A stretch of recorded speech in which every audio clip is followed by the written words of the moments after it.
ফুটবলটা এখন শুধু একটা খেলাই নয়, বরং হয়ে উঠেছে দর্শন। আর তার দার্শনিক হলেন প্রতিটি দলের কোচ।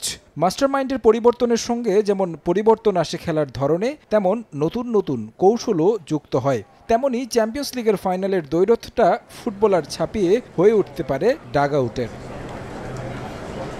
দুই ডাগআউটের চিত্রটা একেবারে ভিন্ন। Real Madrid coach Carlo Ancelotti এ দুনিয়ার সবচেয়ে অভিজ্ঞ। শুধু রিয়ালের হয়েই নয়, চ্যাম্পিয়ন্স লিগের শিরোপা জয়ের অভিজ্ঞতা তার রয়েছে অন্য ক্লাবের হয়েও। তাই তার সঙ্গে নিশ্চয়ই তুলনা চলে না বরুসিয়া ডর্টমুন্ড কোচ এডিন টেরেস্কির।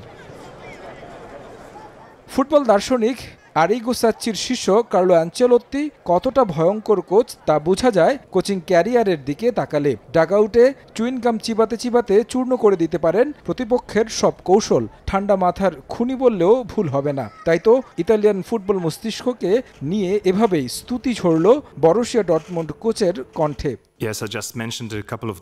আমি কিছুদিন আগেও বলেছিলাম, কার্লো আনচেলত্তিকে আমি সর্বোচ্চ সম্মান করি। তিনি এমন একজন কোচ যিনি শুধু একটা দলের হয়ে নয়, বরং বিভিন্ন দলের হয়ে, ভিন্ন ভিন্ন দেশের হয়ে, ভিন্ন সংস্কৃতির হয়ে চ্যাম্পিয়ন্স লিগের শিরোপা জিতেছে। আর এটি শুধু 2-3 বছর নয়, বরং 2 দশক ধরে তা সফলতার সঙ্গে করে আসছে। আমার মনে হয় তিনি যেভাবে দলকে পরিচালনা করেন, ফুটবলাররা তার জন্য যেভাবে খেলে, তিনি অবশ্যই সবার রোল মডেল। সেসব ইয়াং কোচদের অনুকরণীয়। আমি নিজেও তার একজন ভক্ত। আনচেলত্তির কৌশল কিংবা পরিকল্পনা বুঝার উপায় নেই কারো। তারপরও রক্ষণাত্মক মনোভাব ইউসিএল ফাইনালের আগে। জার্মান ক্লাবটা এখন পর্যন্ত মাদ্রিদিস্তাদের বিপক্ষে 14 ম্যাচে মাত্র 3 বার জয় পেয়েছে। তারপরও প্রতিপক্ষকে হালকাভাবে নিচ্ছেন না।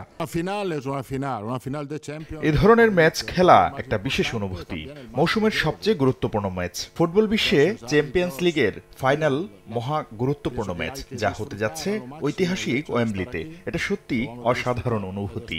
এখানে খেলতে পেরে আমি সত্যি আনন্দিত।